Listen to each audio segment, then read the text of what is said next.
La vida no recuerda a quienes nunca cayeron, sino a aquellos que, aun heridos y con miedo, tuvieron la valentía de intentarlo una vez más.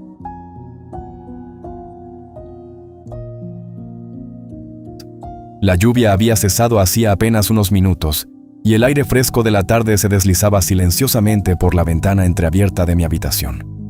Aquel era mi refugio favorito de la casa, el rincón donde las ideas llegaban sin pedir permiso, y donde los recuerdos parecían despertar con más fuerza cuando el mundo guardaba silencio. Me encontraba escribiendo frente al escritorio, acompañado únicamente por el sonido lejano de algunos carros y el crujir ocasional de la madera vieja de la casa.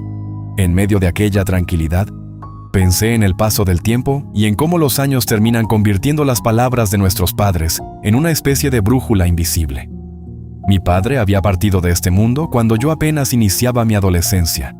Sin embargo, aún podía verlo con absoluta claridad en mis recuerdos. Levantándose antes del amanecer, limpiando sus herramientas y abriendo las puertas de su taller mecánico con la misma disciplina de un hombre que jamás se rendía. Era un extraordinario mecánico automotriz. Desde muy temprano llegaban clientes con vehículos averiados y problemas imposibles de resolver para otros.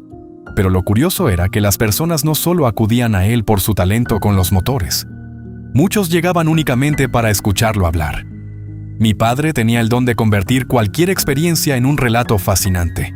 Mientras reparaba motores, narraba historias de la vida con una elocuencia que atrapaba a todos los presentes. Yo permanecía cerca, observándolo en silencio, imaginando cada una de sus palabras como si fueran escenas de películas o páginas de novelas interminables.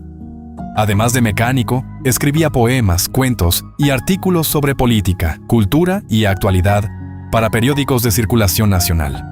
También cantaba con una voz profunda y serena que llenaba la casa durante las noches. Recuerdo que un día, movido por la curiosidad de un hijo que admira a su padre, le hice una pregunta que llevaba mucho tiempo guardando. «Papá, si tienes tanto talento para escribir, hablar y cantar, ¿por qué decidiste dedicarte a la mecánica?» Él dejó lentamente una llave inglesa sobre la mesa, me observó con calma y sonrió apenas. «Porque la vida no siempre nos permite vivir de aquello que amamos», me respondió. «A veces nacemos con un talento, otras veces lo descubrimos en el camino.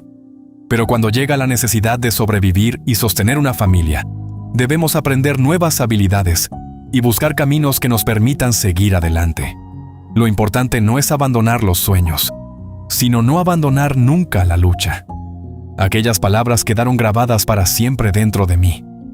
Después de su partida, mi madre se convirtió en la fuerza silenciosa que sostuvo nuestro hogar. Yo sabía que ella entendía mejor que nadie cuánto amaba a mi padre, y quizá por eso siempre intentó enseñarme a no derrumbarme ante el dolor. Era una mujer admirable. Tenía manos capaces de transformar simples telas en vestidos elegantes. Había aprendido el arte de la modistería y trabajaba durante largas jornadas frente a una vieja máquina de coser que parecía resistir junto a ella el peso de los años. Recuerdo verla dibujar sobre las telas con tizas rosadas y azules. Luego cortaba cada pieza con precisión y las unía lentamente mientras la máquina sonaba como un pequeño motor constante de esperanza. Un día le hice la misma pregunta que antes había hecho a mi padre. «Mamá, ¿por qué escogiste la modistería si tienes talento para el dibujo y el canto?» Ella guardó silencio unos segundos antes de responderme. Entonces me contó una historia que jamás olvidaría. Cuando era niña, sobresalía en las clases de arte. Participaba en concursos de pintura y había ganado un certamen de canto a los 12 años. Todo parecía indicar que tendría un futuro brillante en el mundo artístico. Pero la vida cambió de golpe. Su madre murió inesperadamente y ella, junto a sus hermanas, quedó sola en el mundo. Fueron separadas. Mi madre terminó viviendo con una madrina que la convirtió prácticamente en servidumbre doméstica. Sin opciones para escapar de aquel destino, observó durante años el trabajo de confección en silencio, aprendiendo poco a poco cada técnica de costura. «La modistería fue mi salida», me dijo esa tarde. «Aprendí para sobrevivir, para ser libre y para construir algún día mi propio hogar».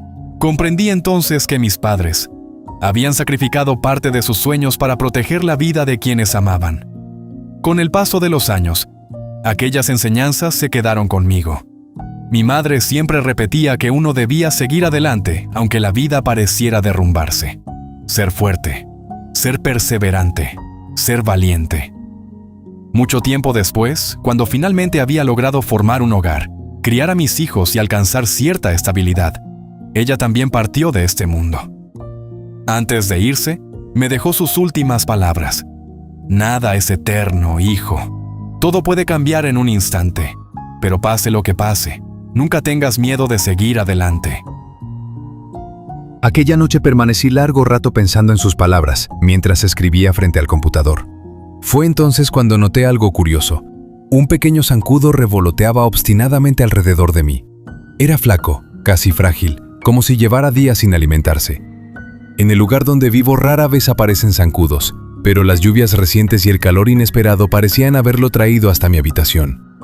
Durante varios minutos intentó acercarse a mí sin éxito. Yo lo espantaba cada vez que se posaba sobre mi piel. El pequeño insecto desaparecía entre las sombras y volvía una y otra vez, insistente, silencioso, decidido. «No vas a lograrlo», murmuré mientras seguía escribiendo. Pero él regresaba, una vez más, y otra, hasta que, distraído por mis propios pensamientos, dejé de vigilarlo. De pronto sentí una picazón justo entre las cejas. Reaccioné instintivamente llevando la mano al rostro. Cuando miré mis dedos, vi una pequeña mancha de sangre. Y allí, inmóvil sobre mi mano, estaba el zancudo. Ya no era aquel insecto delgado y débil. Había conseguido alimentarse. Lo observé durante varios segundos en silencio. Aquel diminuto ser había arriesgado su vida una y otra vez hasta alcanzar su objetivo. Y lo logró, aunque le costara la existencia. Entonces comprendí algo que jamás había visto con tanta claridad. La valentía no siempre pertenece a los héroes de las historias.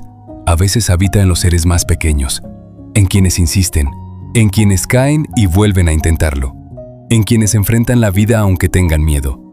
Y mientras observaba aquel pequeño cuerpo sin vida sobre mi mano, no pude evitar preguntarme, ¿todavía existen personas que temen luchar por sus sueños sin estar dispuestas a sacrificar nada? Quizá, después de todo, a veces debemos ser como los zancudos, valientes.